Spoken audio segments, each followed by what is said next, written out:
Welcome, ladies and gentlemen, to the Adventures in Historyland YouTube channel. Today I am joined by the gentleman, the scholar, the legend that is Manimugdha Sharma, all the way from New Delhi in India. Hello, Mani. Hello, Josh. Really nice to be on your show, and thank you very much for that rather generous introduction.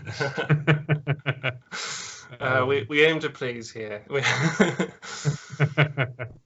Mani is the author of a new book called Allahu Akbar, which is about understanding the Great Mughal in modern India. I have read this book, and I'm happy to say I enjoyed it a lot. Do you want to tell us a little bit about the book from your perspective first, Mani? So my book is called Allahu Akbar, Understanding the Great Mughal in Today's India. And I wrote this book because there has been a lot of negative politics being done around the Mughals and of course, all the Islamic dynasties in India's past. We have a Hindu nationalist government in power, and ever since they were voted to power, they started vilification of Mughals and all the other Muslims. And in fact, one of the spokespersons of the ruling party, in fact, compared Emperor Akbar to Adolf Hitler. And that was quite a trigger for me because, that was completely ahistorical. And therefore, I wrote a series of articles in the Times of India trying to bust those myths. And my publisher happened to read some of those articles. In 2017, we were introduced by a common friend, Praveen Tiwari, my editor. And Praveen asked me if I could, expand the thought in the form of a book. That was quite a challenge because I knew that there were some biographies that had been written in the past, but then I thought that, I have to write something different from what others have written. So I thought that maybe it's a good idea to address the politics, to write the book in such a way that, it explains, our understanding of the past, and at the same time puts Akbar and his own time in context. And that's how the book was born. This book would be important and of interest to British people as well, because if you can understand Akbar, where he came from and what he tried to do, you can understand why the British really wanted to associate themselves as the successors of the Mughals.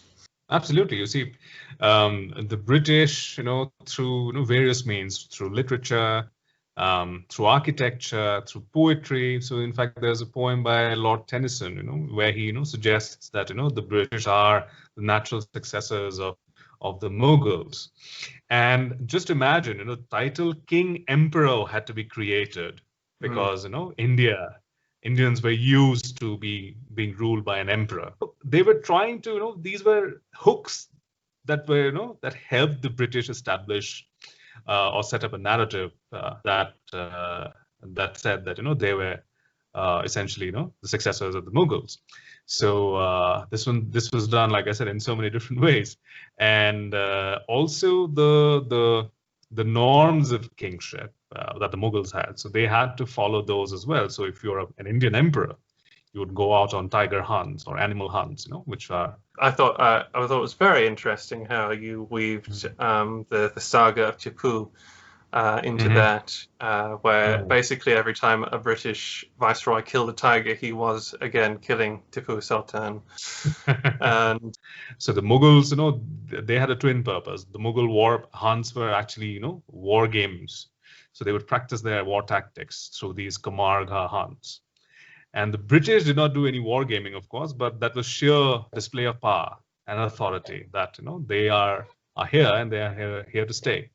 So this was very carefully done. And at the same time, they constantly harped on the foreign origins of the Mughals so as to legitimize their own claims. But, there were other ways as well. So like I mentioned, literature. So one way you were writing books to suggest that you were the worthy successors of the Mughals. At the same time, you were commissioning, these histories or translations of Persian chronicles where you amplified the instances of atrocities so as to show that, it was a very terribly oppressive regime. I think it was very cleverly done and they were very successful. It's just that, it continued. But then Indians today missed the point completely that, this was a colonial narrative that was set up. And that's why I talk about the modern relevance of Akbar. So he unites different people. And and he experiments with different ideas. And eventually he evolves a form of kingship, which derives all the good things that he thinks from these different religions, and experiments with the Sufi concept called Sulh-e-Kul, or universal tolerance. He reorganizes society on the basis of Sulh-e-Kul, and that essentially is Indian secularism even today. My assessment is that he was somebody who was both delighted and troubled by the mortal world and the spiritual world, and both worlds interested him. Of course, there were a lot of challenges because not many people agreed with what he was doing. Certainly not the orthodox clique of nobles in his court. And Akbar had a tough time, dealing with all these rebellions. The more serious ones started after he decided to unite the office of the clerics along with his kingship. So he tried to integrate both of that. So he called himself Imam-e-Adil and Amirul Mominin. So Amirul Mominin means commander of the faithful. So traditionally, that's a title that only the Caliph of Islam, the Ottoman Emperor in Akbar's time, only he used that title. So Akbar decided to use it for himself because that was also an announcement that we are breaking away from the authority of the Caliph. We are our own masters, and our people are not going to follow the caliphs. I think that's one big reason why when you had the First World War and the Gallipoli campaign happened, so you're fighting Ottoman Empire, and the British had some apprehensions about using Muslim troops. Yes. Because they thought that because they are Muslims, so their loyalty might lie with the Ottoman Emperor, so it might make it difficult for them to fight against the Caliph of Islam. But that did not happen. We know that it was only their apprehension. Of course, yes, there was one instance of a rebellion, but that was for other reasons, not because fighting against Islam or anything like that. But none of these Muslim regiments or Muslim components in different Indian army regiments, by and large, there was no trouble because of their faith. So because there was no historical memory of bowing before the Ottoman Caliph, right? Because you had the Mughal emperor who was the head of your church and who was your emperor, the spiritual head of the country. So there was no problem absolutely because of that. That was one big factor, I think, which has not been assessed properly in my view. So Akbar that way was charting a new course, not just for his dynasty, but also for India as a whole. I have a few questions. First of all, about the book itself. You point to Akbar as a man of physical and moral courage, with the will to create change, and so that in short, you say that is basically identifiable traits of a great man. How does he compare to other rulers of India? In that sense? I think you should compare Akbar really to other monarchs or other emperors or empresses like him across the world. So I suppose because he was a direct contemporary of Elizabeth I, so I suppose you could compare him or at least talk about this exchange of letters that happens between them. And I see I talk about the importance of Akbar by underlining one point that he was talking about universal tolerance, peaceful coexistence, equal treatment, equal respect to all religions at a time when Queen Elizabeth was persecuting Catholics. So and there was the Spanish Inquisition that was going on, and its brutal form in the Goan Inquisition. So all of these were going on at the same time, when Akbar was experimenting with it. So there lies the importance of Akbar, and I think that's what makes him unique. I agree. On a international global level, I think he ranks very highly amongst his contemporaries in that position, in that context. Right. As opposed, to like the Tsar then of Russia, or the Tudor Queen, or the King of Spain, or any of the myriad of princes in Italy, and right, absolutely. So I suppose I think he he performs very well when you don't see all of them together on the world stage. He does very well. That would be a very interesting meeting if they all were in the same room, wouldn't it? Indeed. Presumably, before you started writing this book, you had a sort of an image or a view of Akbar. Has that changed at all? See, I was a student of history. I studied it in the university, so I did have a fairly good understanding of Akbar. But of course, all these nuances that I figured out, it was only after the substantial reading I had. So in college or university, you would not read so much in detail about Akbar. But yes, once I started digging, and I realized that there was so much that has been written about Akbar, and how he was used as a gold standard of a king, even in later times. The other fascinating thing was that in the 19th century, Akbar was quite a well-known name in Europe. Okay. And the Dutch liberals in the 19th century, who were trying to establish a secular state in the Netherlands, they held up Akbar as the monarch exemplar and, whose state system was a model to emulate. So they thought that, if the Netherlands were to be a secular state, then it is Akbar's empire which should be taken as a model. So there were parliamentarians, who did that, who said that, a lot of that record is now available. So this was something which was completely unknown to me before I started researching my book. And I have talked about a German prince who wrote a biography of Akbar, so Graf von Knorr. And so he was a prince who had his own remarkable tale when he gave up his own royal titles and settled for Prussian peerage. And so he traveled to India. He went to the tomb of Akbar, which is a remarkable structure. If you ever travel to India, I would highly recommend that you go there. So he went there. He was completely mesmerized by what he saw.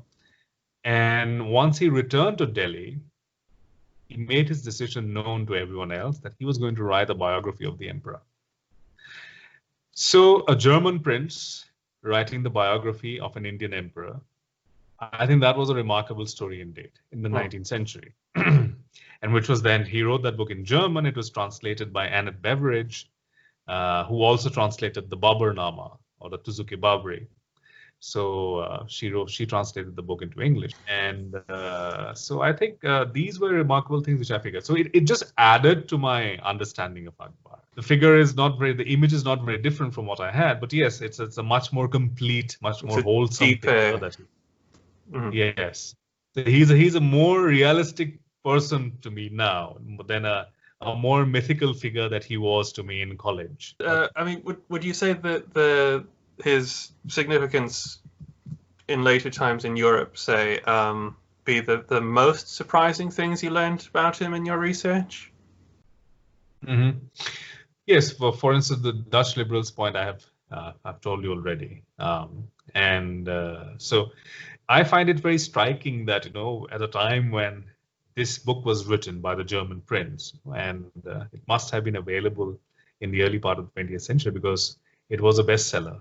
Okay, and yet there were people like Adolf Hitler who had a very different understanding of India, which is derived from watching these movies, British movies, Lives of a Bengal Lancer. So that was he tells Lord Halifax, that I've seen the movie, more than 4 times or something like that. I've given the exact figure. And so his idea of India was shaped by these colonial movies that were and not the books that were written in German by say a few decades earlier by people like Graf von Knorr.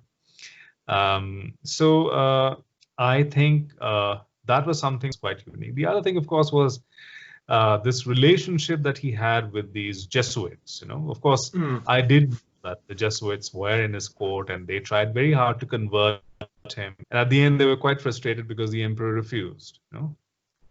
And so eventually, the mission failed in its objective. Because of course, he famously said, just as one religion has no right to say the other one is wrong. The king has no right to espouse one.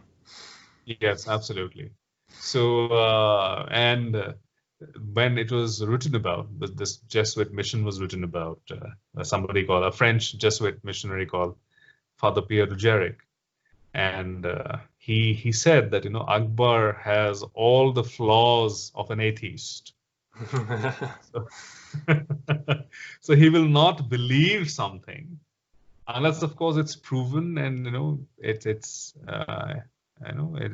it's factual, and he's not going to take statements at face value. So he's not going to subject his rationality or his reason to dogmas of faith. So I suppose that was quite a remarkable thing to say about Akbar. Mm-hmm. And that it was said about a 16th century monarch, I think is quite remarkable. But Akbar was indeed fond of these Jesuit missionaries, and he took some of them along on his campaigns as well. So when some of them experienced the wish to return, Akbar was upset because he had come to like them. So he enjoyed their company, and he enjoyed learning about Christianity, because there's a very rich tradition of Mughal paintings where yes, Madonna and the Child. So you have so many paintings by Mughal artists, which were inspired by European paintings, which these Jesuits brought along with them. So the local Mughal artists, they picked it up, and they they made paintings, and the Mughals were very impressed by these things about Christianity. So their women came to be called as Marys. So the official titles of Akbar's mother was Mariam uz Makani, which means Mary of the palace. And Akbar's Hindu wife, who was the mother of Jahangir, she came to be known as Mariam uz Zamani, that is Mary of the age. So Mary was very integral to the Mughal idea of. Fascinating. Yeah, I never knew that. So yeah, wow. So I think that's why, because all these things were so well integrated in the Mughal system, with the emperor, offering these, fire worship, fire sacrifice, and wearing the sacred thread, which is very Hindu, and worshipping the sun god, which is again not Islamic at all. And at the same time, being a good Muslim at the end of the day, observing, his Ramzan fasting and throwing Nowruz feast. And Nowruz again is a Persian pre-Islamic festival. So, they made all these parts. In fact, you would struggle really to find a painting of Eid. A Mughal painting of Eid is very difficult to find. But Mughal paintings of Nowruz and Diwali and Holi are plenty. So that just shows that, they were excited about all these things, and they really made all of these things that are integral to their kingship and to their state system, which is why it is possible for the people to feel at one with their rulers. So otherwise there would have been rebellion after rebellion, and it would have been really difficult. And I'll give you the example of Thomas Coryat. He was an English traveler who came during the time of Jahangir, Akbar's son. And in Agra, in Fatehpur Sikri, I think, in Agra, so he went to a mosque when the Friday prayer was being read. He climbed onto the pulpit, abused Islam, Allah, and the Prophet, abused them for quite some time, and then came down the pulpit and was completely upset that nobody harmed him. Okay. So he said that it's a very strange country that, you are not harmed if you abuse their gods. And this is an extreme form of tolerance which we see in Akbar. The legacy of Akbar, essentially. And there are instances when Mughal officials or governors have said things which would be complete blasphemy, but they have also said that, under this emperor, it is now possible to freely express your mind. So, you talk about freedom of expression being very alien to the 16th century. And at least we living in the 21st century have that idea, because we have all grown up in democratic, free societies. So we tend to have a feeling that, back in the past, things must have been really regressive. But then you come across these cases like that of Thomas Coryat, who says that, in anywhere else in the world, it would not have been possible. It is completely different. And so I think that says something about the Mughals, doesn't it? It does.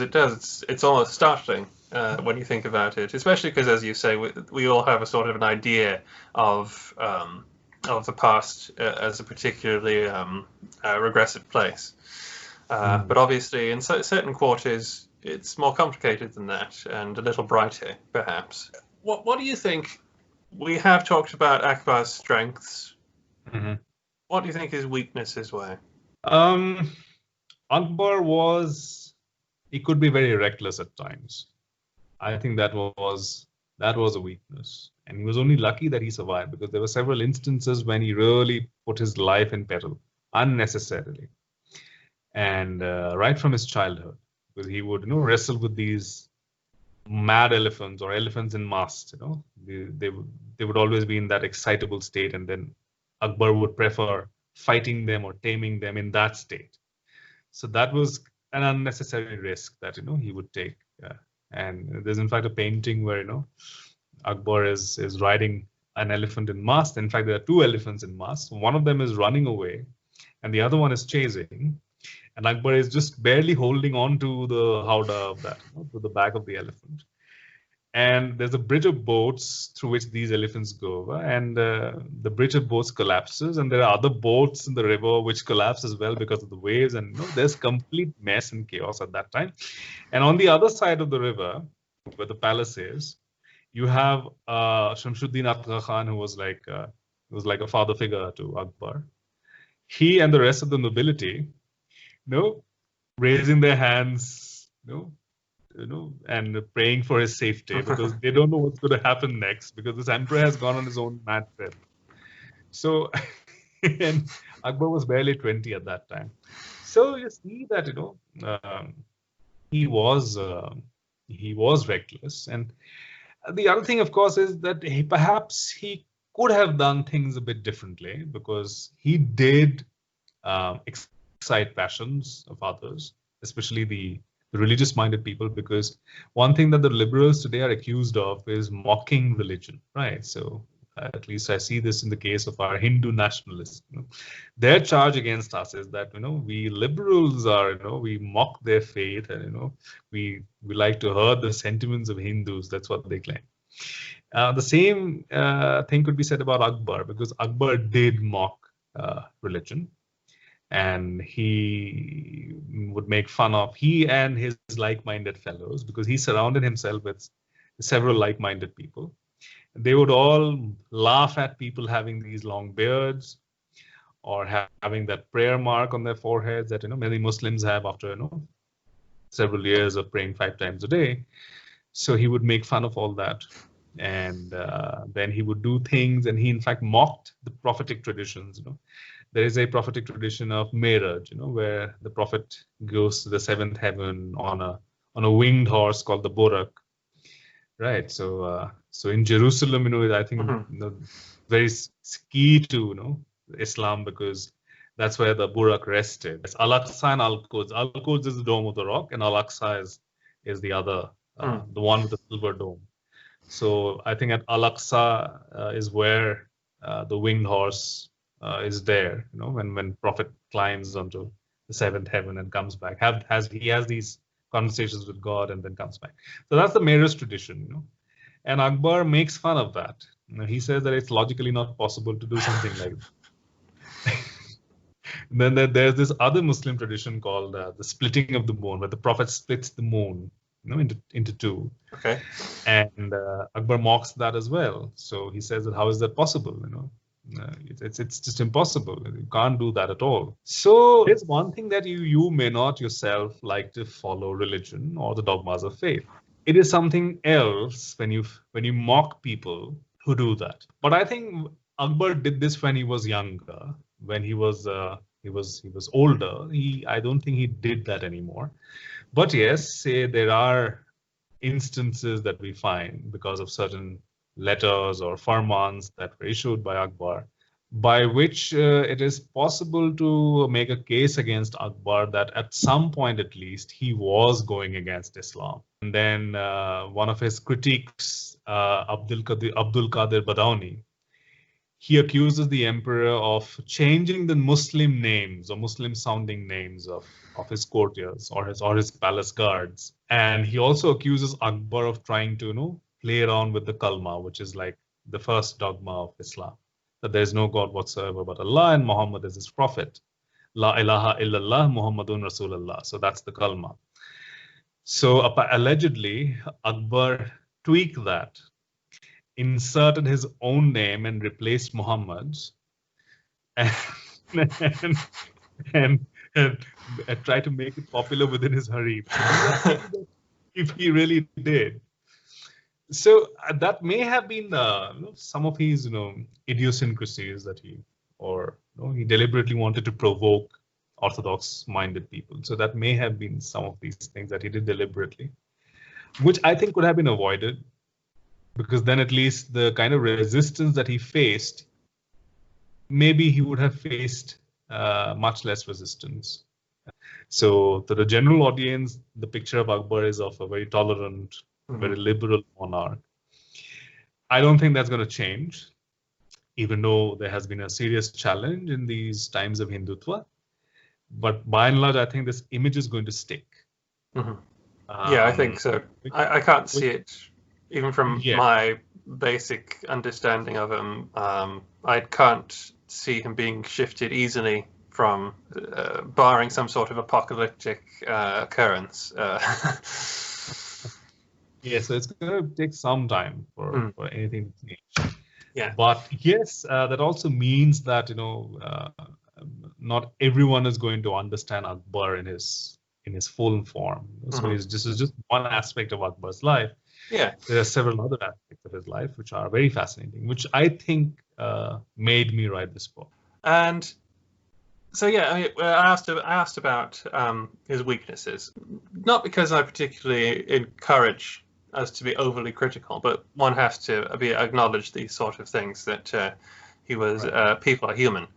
But Akbar, as you said, has an unshakable position in reality, in history, and to those who know about him.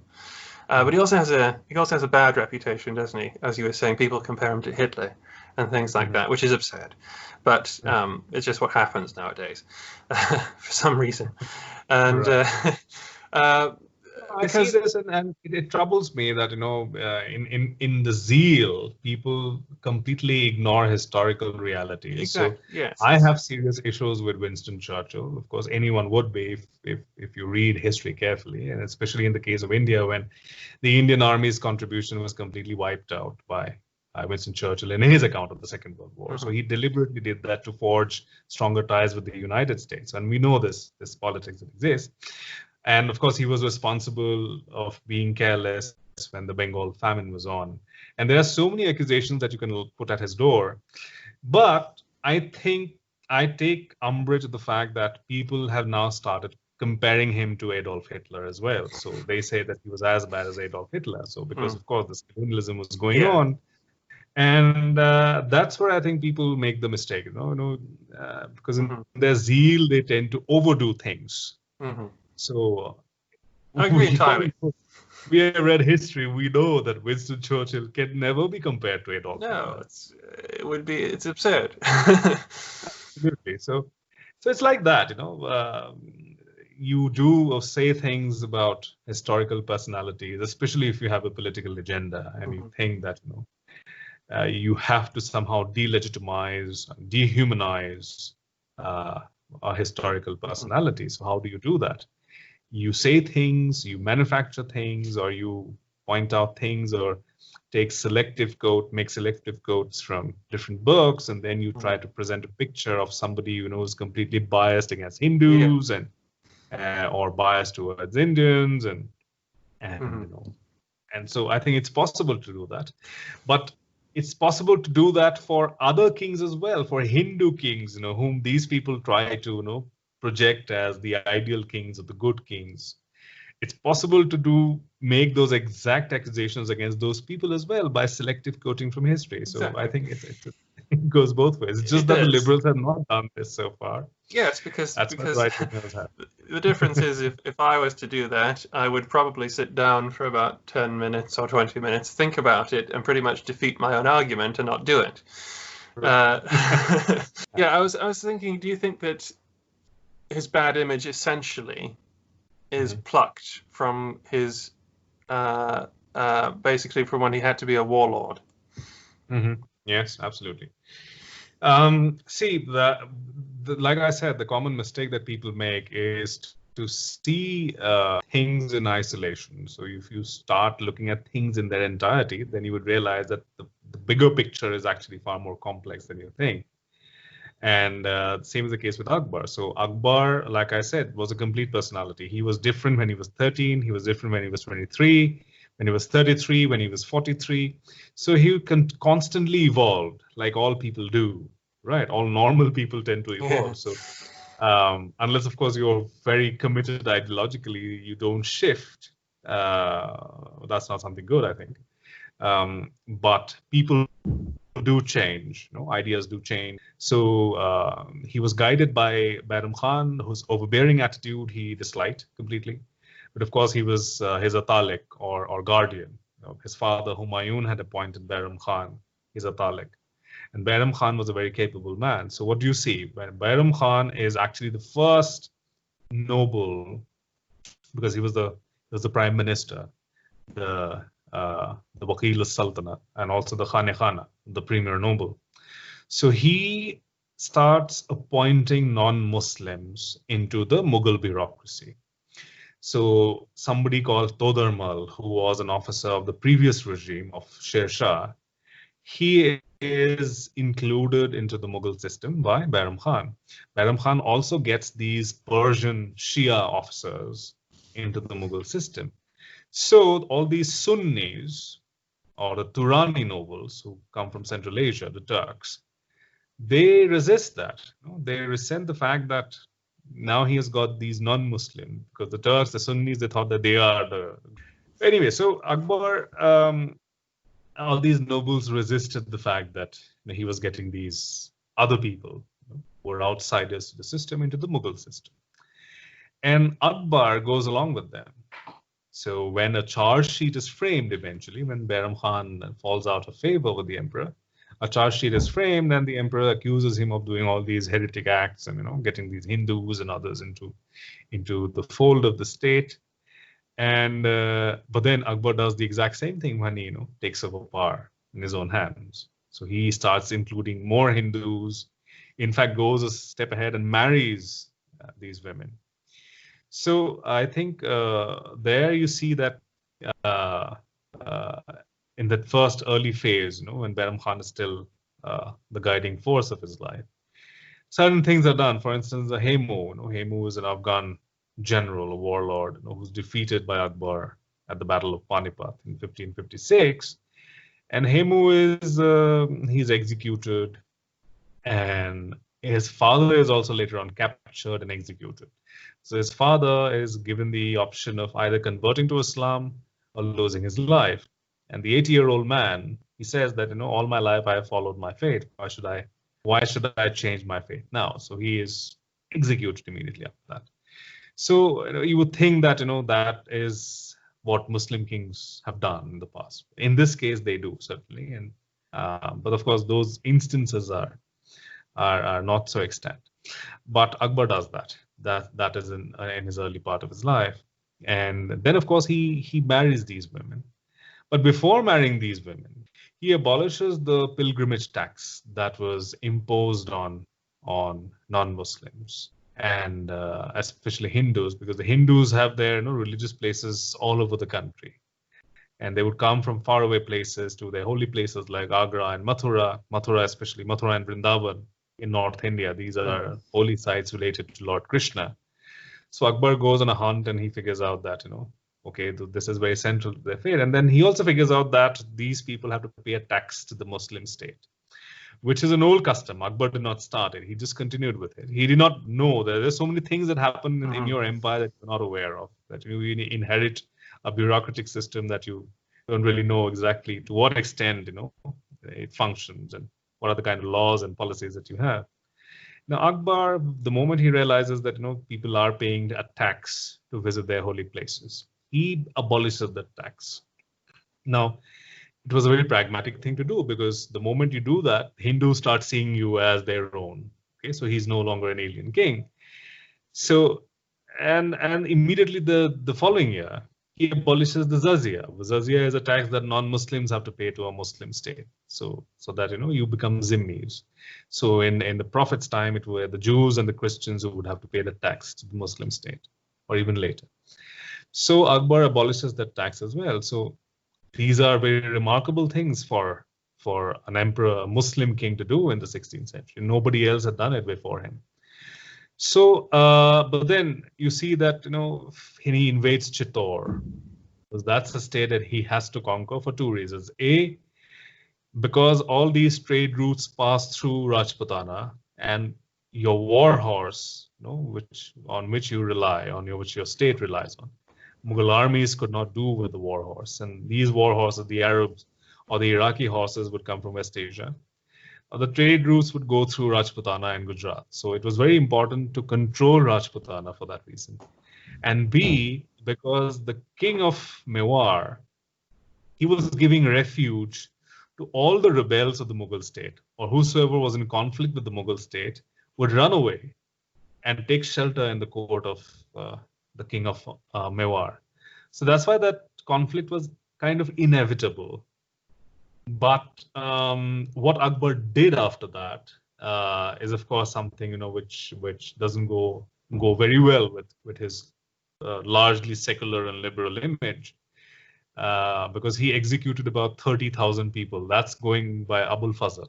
But Abul Fazl again contradicts himself later on, that when he says that these people were made slaves.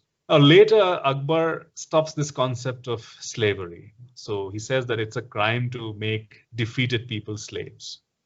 So he stops the practice as well. So I think there are shades of gray, and we have to understand that empire building is a gut-wrenching process. So you have to crush a lot of people.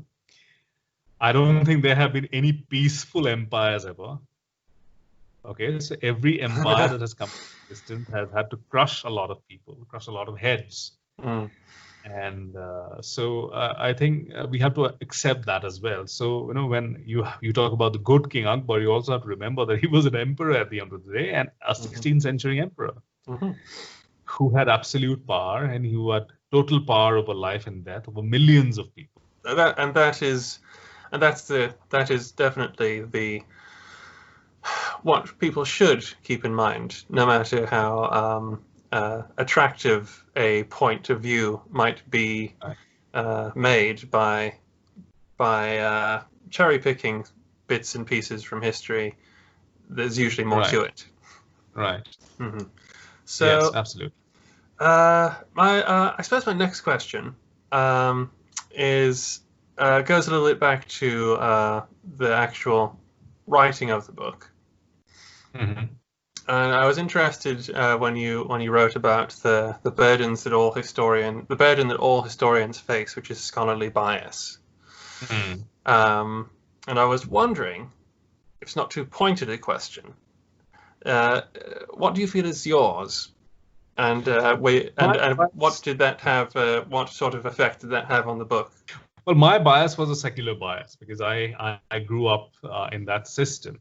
And in that belief system that, we have to, Hindus and Muslims and anybody else are equals, okay?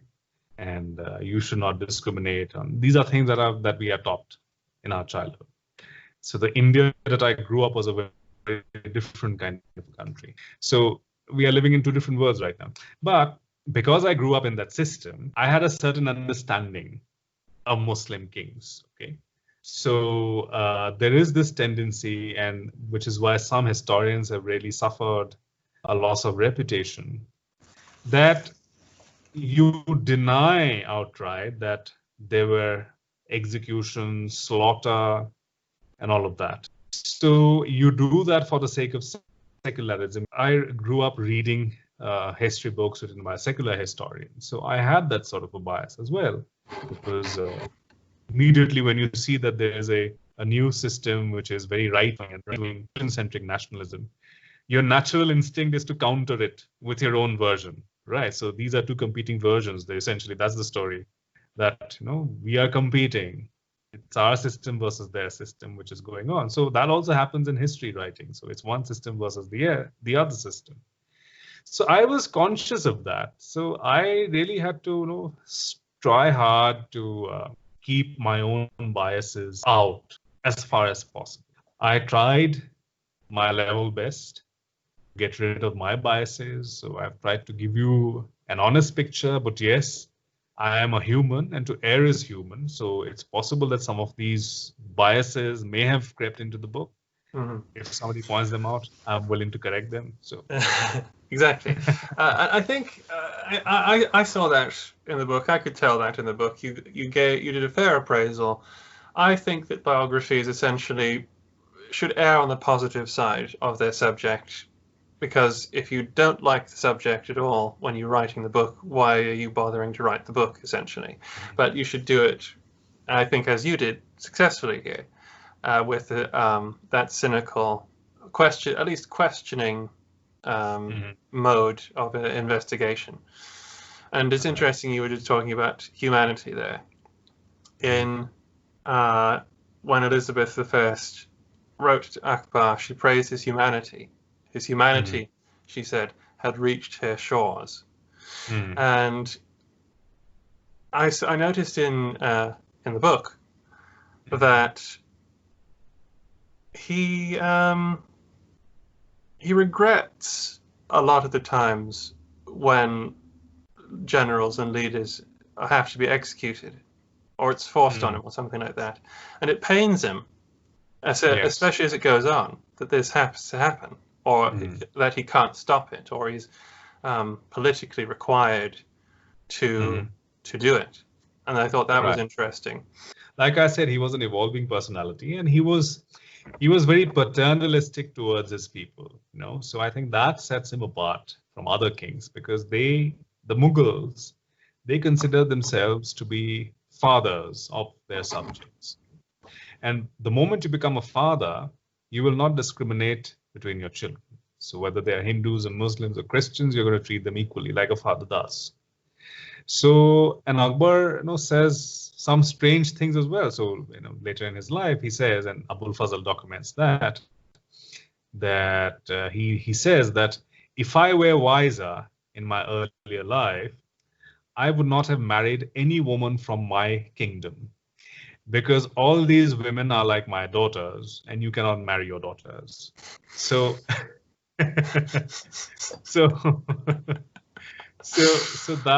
that's a very paternalistic king that is talking about, and you hear his voice. He's speaking to you as a father would to his children, and so is the case with Emperor Ashoka. Ashoka and Akbar are the only two Indian kings who are called the Great. I was going to actually say earlier when you were saying about there's no empire that did not crush few skulls, and I was saying even Ashoka had to conquer before he gave up war and still kept his army around. But carry on. Yes, and so when you read these edicts, the rock edicts of Ashoka, you hear a patriarch, a family patriarch speaking to you, as a father is telling you that, okay, you should not, he tells the children that you should not disobey your parents. He tells his other subjects that you should not harm animals. They also are living beings, so you should respect their life. So these are things that Ashoka says, and through his rock edicts, you hear his voice even today. Same is the case with Akbar. You hear his voice through Abul Fazl, through all these different, and of course his own farmans are there. But these farmans again had a set template, so you don't really hear his voice very well. So this was a template which was in place. So you'd issue multiple things with the same template in mind. But really his words. So when Abul Fazl writes in his Akbarnama, and I think in that matter, Akbar was lucky that he got a biographer like Abul Fazl, because he was remarkable. There is no other Mughal text that is so detailed like No. the Akbarnama and the Ain-e-Akbari. The Ain-e-Akbari is like a total, it's a combined estimate of the empire's, other dealings. It's business, it's trade and commerce, it's agriculture, it's revenue administration, all of that. And of course, it observes the customs and traditions of people. It also mentions the more important people of Akbar's empire. It names them, the Sufi mystics, religious scholars, writers, poets, all of them. So it's a complete collective of right down to more elephants. Yes. So it's a very detailed thing that Abul Fazl has written about Akbar. Other Mughal emperors were not so lucky because they didn't have someone of the caliber of Abul Fazl. The language is beautiful as well. Even translated into English is amazing language that he uses to write the life of Akbar. Thanks to writers like Abul Fazl, you can get a sort of a echo or a taste of what. Of the voices of emperors. And I find it interesting actually how similarly sometimes there's a thread through history when one nation wants to invade another nation. There was a certain way they did it. And of course, the way the British would do it is not at all different terribly to say how the Mughals went to war with the Gons when they sent their spies and merchants in essentially to map the area and to report back on the details of the country. And the Zulu king Cetshwayo famously said, "First comes the trader, then the missionary, then the red soldier," or something like that. And that's sort of the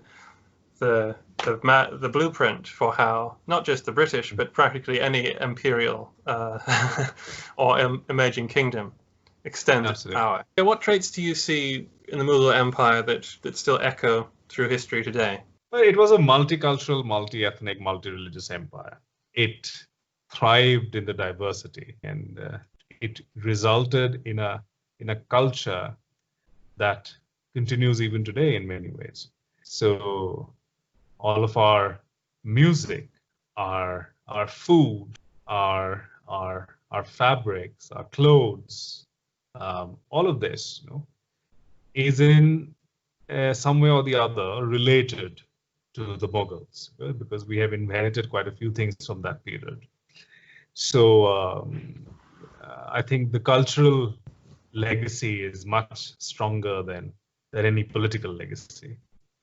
Of course, the Mughal Empire had a very violent end because after 1857, the authority of the emperor was completely extinguished, and he was packed off to Burma, where he died like an old man, and for a long time he was there in an unmarked grave almost.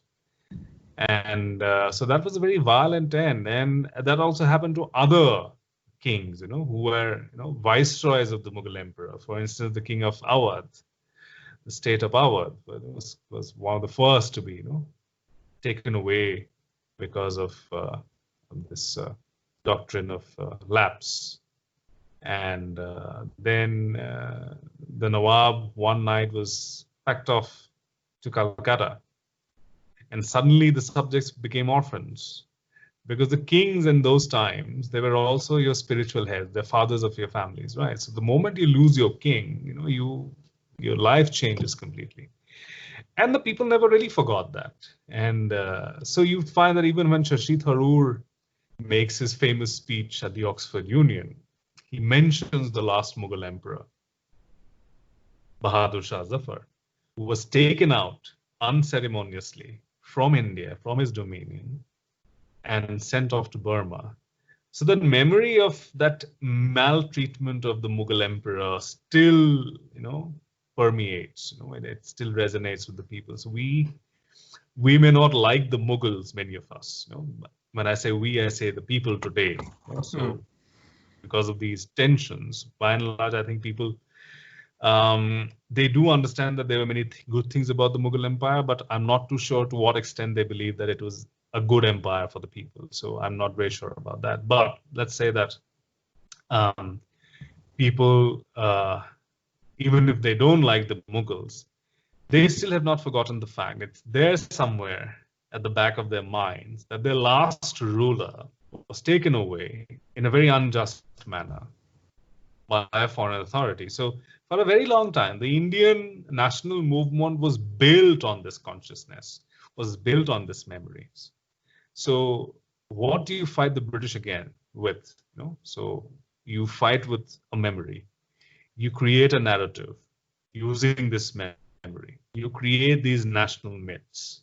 Every nation has its national myths. The treatment of the Mughal emperor also became part of this national myth, and was used to create an impression that, okay, this is how wrongly we were treated by the British. So that has continued in some way, even though people may not acknowledge it openly, but it still figures in these conversations. At least an important conversation like Shashi Tharoor had in that lecture. So it did feature in that. And like I said, our music, our customs, the languages that we speak, they have been enriched by Persian and Turkic languages. But it were really the Mughals who extended the Persianate system. Okay, so the language, so had the British not succeeded in their colonial enterprise, it may have been Persian, which would be the link language in India today. And I would have to have learned Farsi to talk to you, maybe. Yes, absolutely. So it is because that didn't happen. So now we are speaking in English. It's a very common language. It's almost like our national language, even though it will never be acknowledged as a national language, because of course there are uncomfortable truths behind that. But effectively, this is the national language because this is how we talk to other people, within our country. If I have to go to southern part of my country, I cannot use Hindi. I'll have to speak in English because people over there are not familiar. So, but of course, all our individual regional languages have been influenced by Persian. So my own language, Assamese, Bengali, Hindi itself, all of these, Marathi, Kannada, Telugu, Malayalam, Gujarati, they all have these words that have come from Arabic, Persian, or Turkic. So our languages have continued. This is the legacy of the Mughal rule. So I think in myriad ways, the legacy of the Mughal, the cultural legacy of the Mughals has continued. And in our food, my understanding of food is incomplete without the biryani, without the korma. These are all foods that became popular or were introduced in the Mughal kitchens. And from there, these became popular. So after 1857, many of these imperial cooks, they went out of business. They went into hiding. And after some point, when it became safe to return to Delhi, or some of them went away from Delhi to other places like Lucknow, even Calcutta, there they opened their own kitchens and they started circulating those recipes of the imperial kitchen. So all the food of the Badshahs became available to the common man. So, that's how the legacy has continued. Well, no wonder it's so good. Yeah, the way we look at people, like I said, Sulh-e-Kul is essentially the Indian articulation of secularism has not been able to go beyond Akbar's definition of what an ideal state should be. So it is still Sulh-e-Kul. So even though we call it secularism today, but we have not been able to completely separate religion from the state. So unlike in Europe or America, so we are still continuing with the social system that Akbar had put in place. So that way, I think there's a direct continuation of the Mughal legacy. Fantastic. That's a very, very good echo there. The Mughals have all the way down to today. And so I suppose that leads me a little to my last question. I got the feeling that if something emerges in India, India rarely forgets it. I get the feeling that there was an allusion in the book that India itself is an ancient country, obviously, and there is an inheritance integral to that, historical inheritance, cultural inheritance, a very rich tapestried one, that also carries with it certain problems of a robust vintage, an ancient vintage. And we just discussed how these things carry through already. And I thought it was very interesting that you wrote at the end, and I'm going to try and quote here, that we are a medieval people, that creating conditions in the country akin to those that prevailed in Akbar's time, a lifetime. Always using the past hurts to justify present hate, and therefore need a medieval monarch to show us the way. And is it fair to say that, as we, I suppose, have to wrap up, India needs another Akbar? This is where it becomes political. Because you have in India today a man or a regime, a man who thinks that he's a Hindu emperor, or at least his followers project him as a Hindu emperor. Okay, so I have called him a saffron Shahenshah because that's what I see in his mannerisms, in his functioning. The term that is used for him is Hindu Hriday Samrat. Samrat is the Hindi for emperor. I should tell you why I named my book Allahu Akbar. Okay, because Allahu Akbar is what every azan opens across the world. Allahu Akbar Allah. It means God is great. Akbar loved the ambiguity of it because it could also mean Akbar is Allah. So he put all that this particular phrase on his coins, on his imperial seal. So this was, he was trying to equate himself with divinity or go towards divinity. Similarly, what happens when Mr. Modi comes to power and all his followers start raiding the slogan of Har Har Modi. Har Har Mahadev is a Hindu war cry, okay? And it means hail Lord Shiva. Mahadev is Lord Shiva. So the moment you replace Mahadev with Modi, you are doing the same thing that Akbar did back in the 16th century.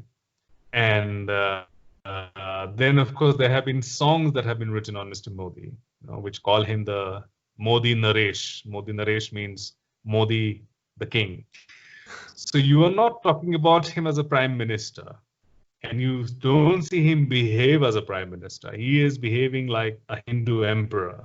And that has been accepted by the people because the people never really were able to accept the idea of a democratic leader. It was always a messiah, a messianic figure, a one-man leader, just one leader in a country of so many millions of people, 1.3 billion people, which is quite dangerous. And this is what the India's founding fathers had warned against, that there are tendencies, and both Pandit Jawaharlal Nehru, the first prime minister, as well as Dr. B.R. Ambedkar, who was the chairman of the drafting committee of the Indian Constitution, often hailed as the father of the Indian Constitution. They both understood this very well, and they both said that we are introducing democracy in a very undemocratic society. This was back in the 1940s, 1947, 48. That's the period when Ambedkar was talking about. But Ambedkar had also warned that bhakti in politics is dangerous, where bhakti means worship. So if you worship your leader, that is dangerous. So at that point, his reference point was Jawaharlal Nehru, because Jawaharlal Nehru's popularity was like, he was a mass leader. He was a giant of the freedom struggle, so a very credible person, and people loved him. Okay, so Jawaharlal Nehru had that image among the people. But Jawaharlal Nehru was a product of an age when democracy was a gold standard to aspire for. And Jawaharlal Nehru came from the English public school system, went to Cambridge and was a barrister. So all of that. So this grounding was in the very Western way of life. So he integrated all of that, all the ideas that he got from the West, and so was Mr. Gandhi. Right? Gandhi was also a barrister. Went to the same English education system, studied in London. So there were people who had vision, but who were not undemocratic, who could ignore the tendencies that many people in that position could not. So we were lucky in that sense because we got this initial leadership which provided a great thrust. So the first 17 years of India being free were actually remarkable years because so many things happened, and which actually laid the foundations of a very strong democratic republic, which has still sort of continued despite these tensions from within. But this tendency never really escaped. And it was just a matter of time before somebody like Mr. Modi came on the scene. And so people's longing for a messianic figure to rescue them from all these, troubles and travails of modern life. And people thought that, they were not doing well. The country was not doing well economically. They were politically also, and plus all this hate campaign that had been generated against the Congress party and especially the leadership of Mrs. Gandhi, who was of Italian origin. So all of this together created conditions ideal for the rise of Mr. Modi.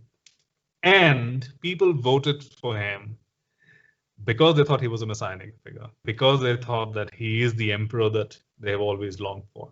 Okay. So that is where we are here today. And if you need an emperor, it better be someone like Akbar, Yes. who at least had the sense back in the 16th century that you cannot have a decent society, a prosperous empire, if your own people are at each other's throat. If they're fighting against each other, you can never have peace, tolerance, coexistence, and all of that, even prosperity. So how do you, when Mr. Modi came to power, or people who believed him, they said that, okay, so this great leader of ours is going to improve the economy, going to take India to greater heights, and even heights that India never really thought it would achieve. Mr. Modi would take India to that extent. Now, they were refusing to believe in illogical reason. So that can happen only if you think that whatever the messianic leader does is for your own good. So all these disastrous experiments that have been made, especially with demonetization, when 86% of India's currency was wiped out one night, all of a sudden, something that would have resulted in a great fall of democratic governments. So if Boris Johnson tries something like that, he's gone the next day. Yeah.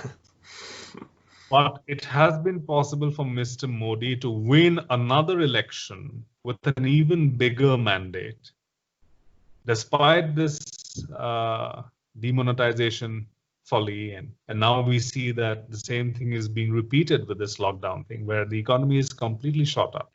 But you're still going on with, asking people to bang plates and utensils, and the Air Force has been asked to, conduct flypast and shower petals on people from helicopters. So do you beat a global pandemic with theatrics? An emperor can afford to do that.